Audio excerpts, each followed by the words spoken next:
मंचे दाड़िए ममता बंदोपाध्याय ये कानून हम बातिल कर देंगे बोले दिलेन। कानून बातिल कर देंगे बोललेই যে বাতিল হয়ে যাবে এমনটা না। মমতা বন্দ্যোপাধ্যায়ও জানেন, তিনি জানেন, আমিও জানি তিনি জানেন, আপনিও জানেন তিনি জানেন, কিন্তু তিনি বলছেন কেন? মানুষকে ভুল বোঝানোর জন্য, বিভ্রান্ত করার জন্য, ভুয়ো ভোটারদের তোল্লাই দেওয়ার জন্য। এসআইআর না হলে নির্বাচন হবে না স্যার। নির্বাচন না হলে কি হবে? রাষ্ট্রপতি শাসন, সেই দিকে এগোতে চাইছেন মমতা বন্দ্যোপাধ্যায়, বিপদে ফেলতে চাইছেন রাজ্যকে। বলুন, বলতে দেবেন তো? আটকাবেন না। প্রথমে যদি আপনি ভুল বলেন আমি আটকাবো স্যার। সঠিক তথ্য দিয়ে কথা বলুন, আটকাবো না। আপনি আমায় ইনস্ট্রাকশন দিতে পারেন না। বলুন, সব সময় ভুলই বলেন এবং আমাদেরকে বলতে দেন। আপনি যদি ভুল বলেন আটকাবো। আপনি আমায় ইনস্ট্রাকশন দিতে পারেন না। আমি শুনছি আপনার উত্তর, তাই জন্য আপনাকে প্রশ্ন করলাম। বলুন। দেখানোর মতো সাহস দেখাবে। গতকাল শিয়ালদহ অঞ্চলে কারমাইকেল হোস্টেলে, যেটা কলকাতা ইউনিভার্সিটির অন্তর্গত, কারমাইকেল হোস্টেলের বেশ কয়েকটা সংখ্যালঘু ভাই বোনেরা তারা রাত্রিবেলা একটা মোবাইলের দোকানে কভার কিনতে গিয়েছিল। হিন্দিভাষী লোকেরা তাদেরকে বলছে এটা লজ্জা যে যদি এটা সত্যি হয়ে থাকে এই রাজ্যের পুলিশ প্রশাসন ব্যর্থ। আপনি জানেন এই রাজ্যের পুলিশ মন্ত্রী ব্যর্থ। এই রাজ্যে যদি বাঙালিরা আক্রান্ত হয়, ছি ছি ছি, কেন আক্রান্ত হয়েছে? কেন হবে? মমতা বন্দ্যোপাধ্যায় কি করছিলেন? পুলিশ মন্ত্রী কি করছিলেন? পুলিশ কি করছিল? ছি ছি ছি, এটা টপিক নয়, এটা টপিক নয়। ফিরবো টপিকে, ফিরবো টপিকে। ছি ছি ছি, কলকাতা পুলিশ ছি, পুলিশ মন্ত্রী ছি, যদি হয়ে থাকে ছি ছি ছি। এবার ফিরুন টপিকে, ফিরুন টপিকে আসুন। বলতে দেবেন না। টপিকে আসুন। আপনি জানেন এটা আমার টপিক নয়, আমার টপিক নয়, আমার টপিক নয়। ম্যানিপুলেট করতে পারবেন না, এটা আমার টপিক নয়।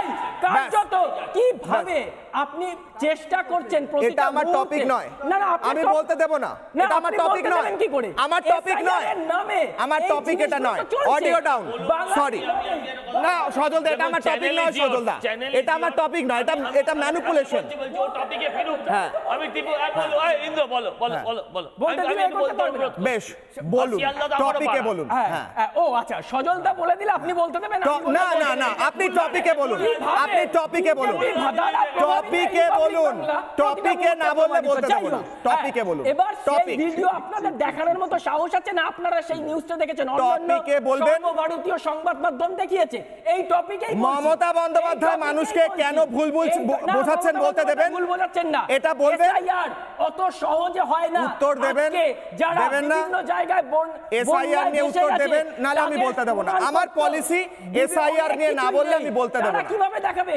এটা আমার পলিসি যে আমরা এই বাংলার মানুষ। আগে বলুন, বলতে পারবে না, আমাকে বোঝাতে হবে। অডিও ডাউন ইন্দ্রজিৎ, আমি ঝন্টু বাবুর কাছে যাব। ঝন্টু বাবু, উত্তর না থাকলে এরকম হয় না? উত্তর না থাকলে এসআইআর নিয়ে প্রশ্ন করলে বাংলাদেশি নিয়ে উত্তর হয়? Audio down. হ্যাঁ, আমার কথা হচ্ছে আজকে তো একটা সুস্থ আলোচনার জায়গা ছিল এসআইআর নিয়ে। এসআইআর নিয়ে দেখুন, 98 এনডিএ প্রথম সরকারটা আসলো, মমতা ব্যানার্জি মধ্যমণি সরকারের স্বরাষ্ট্রমন্ত্রী তৎকালীন একটা রিপোর্ট বের করেছিল। সারা ভারতবর্ষে 1,80,00,000 অনুপ্রবেশকারী, তার মধ্যে 1,25,00,000 পশ্চিমবঙ্গে ঘাপটি মেরে বসে আছে। বামেরা মেনে নিয়েছিল, তৃণমূল তো অবশ্যই মেনেছিল, বাহবাহ করেছিল। তৎকালীন ভোটার সংখ্যার অনুপাতে অনুপ্রবেশকারী স্বরাষ্ট্রমন্ত্রকের রিপোর্ট বলছে প্রতি 4 জন ভোটারের মধ্যে 1 জন ছিল পশ্চিমবঙ্গে অনুপ্রবেশকারী ভোটার। সবাই মেনে নিয়েছিল, কিন্তু আমি সেই অঙ্কে বলছি যে তার মানে ছিল। তারপরে এসআইআর হলো, এসআইআর হয়ে 28 লক্ষ ভোট কাটা গেল। মমতা ব্যানার্জি আরও আন্দোলন, বামেরা অনুপ্রবেশকারীদের ভোটে লুটে পুটে বাংলা শেষ করে দিচ্ছে, আমরা দেখেছি। 5-এ কাগজ ছুঁড়ে মারল। 6-এ কেপি নেতৃত্বে সেন্ট্রাল নির্বাচন কমিশন পশ্চিমবঙ্গে একটা সেমি এসআইআরের মতন রিভিউ, ইলেকট্রাল রিভিউ করলো। 9 লক্ষ ভোটারের নাম কাটা গিয়েছিল, অর্থাৎ 3.5 বছরের মাথায়। 2002 বা 2006 বলো, আজকে গঙ্গা দিয়ে কত জল বয়ে গেছে। এবং আজকে একটা লিস্ট যখন এসআইআর হয়নি, কংগ্রেসের সময় 16 বারের মধ্যে 15.5 বারই কংগ্রেসের সরকার, প্রতি বছর এসআইআর। আমি তোমাকে ডেটা দেখাতে পারি কোন কোন সালে, এবং কখনো কখনো টানা 4 বছর এসআইআর হওয়ার পরের বছরই আবার এসআইআর একটা ম্যান্ডেট সংবিধানের 21-এর 3 নম্বর উপধারা, এটা বাধ্যতামূলক। এটা মমতা ব্যানার্জিও জানে এবং দাবি করেছিলেন একাধিকবার। তাহলে প্রশ্নটা হচ্ছে তিনি কেন বাধা দিচ্ছেন? কারণ সিম্পল পাটিগণিত, রাজ্যে তৃণমূল শাসক দল, তাদের ভোট বেশি, অঙ্কে পাটিগণিত তাই বলে। যদি ভুয়ো ভোটারের একটা বড় অংশ কাটা যায়, কালীগঞ্জের উপনির্বাচনে সিম্পল চোখ বুলিয়ে চলতে গিয়ে 6,000 ভোটারের নাম কাটা গেছে। এসআইআর হলে তাহলে সংখ্যাটা কত দাঁড়াতো এবং 294টা বিধানসভায় কত হতো? সেই জায়গাটা যেমন ঠিক, আবার এটাও ঠিক অঙ্কের হিসাবে ভুয়ো ভোটারের বড় একটা পার্সেন্টেজ পাটিগণিতে শেয়ারিংটা হয় শাসকে।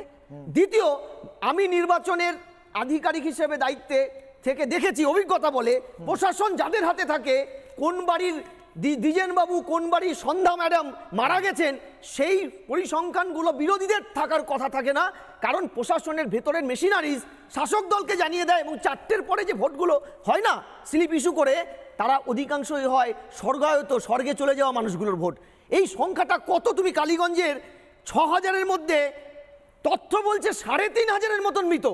তাহলে বলো, যেখানে 1%-এর হেরফের হলে পরে শাসক দল বিরোধী দলের মার্জিন চেঞ্জ হয়ে শাসকের মুখ পাল্টে যায়, সেখানে ভুয়ো ভোটারের সংখ্যাটা যদি লার্জ স্কেলে 9 থেকে 10% হতে পারে, তাহলে শাসক কোন জায়গায় বেনিফিট হতে পারে? এই জায়গায় গিয়ে এই কারণে মমতা ব্যানার্জি প্রশাসন মেশিনারিজ ঝাঁপিয়ে পড়েছে সংবিধানের স্যানিটি মরালিটিকে ধ্বংস করে। মানি না কারণ তার সে তো সিঁদুরে মেঘ দেখছে, ত্রাই মধুসূদন তার মধ্যে সর্বনাশ। ভোটগুলো কেটে গেলে আমার তো সব চলে যাবে। বুঝলাম ঝন্টুদা, আমি আবারও সবাইকে সাক্ষী রেখে, আমার সব দর্শককে সাক্ষী রেখে আমি আবারও জিজ্ঞাসা করছি ইন্দ্রজিৎকে। ইন্দ্রজিৎ বাবু, আমার টপিক আজকে এসআইআর এর বিরোধিতা করেছেন মমতা বন্দ্যোপাধ্যায়। আজকে নির্বাচন কমিশন জানিয়েছে এসআইআর না হলে নির্বাচন হতে দেওয়া যাবে না। আপনার বক্তব্য জানতে চাইছি, মমতা বন্দ্যোপাধ্যায় এভাবে বিরোধিতা করে কেন একটা প্রবলেমেটিক সিচুয়েশন ক্রিয়েট করছেন, কেন মনে হয়? মমতা বন্দ্যোপাধ্যায় এই যাতে ভুয়ো ভোটারের নাম বাদ যায়, সবার আগে যিনি আন্দোলন করেছিলেন তার নাম মমতা বন্দ্যোপাধ্যায়। 6 মাস আগে যখন কেন্দ্রীয় সরকার এসআইআর করবে না বা করবে এই ঘোষণা করেননি, তার আগেও এক মিটিং করে বিভিন্ন তৃণমূলের প্রতিনিধিদের সবাইকে বলেছিল যে আপনাদের কাছে ভোটার লিস্ট দিয়ে দেওয়া হচ্ছে, কিভাবে নতুন করে ভোটার লিস্ট ভুয়ো ভোটার বাদ দেবেন, আপনারা বাড়ি বাড়ি গিয়ে স্ক্রুটিনি করুন।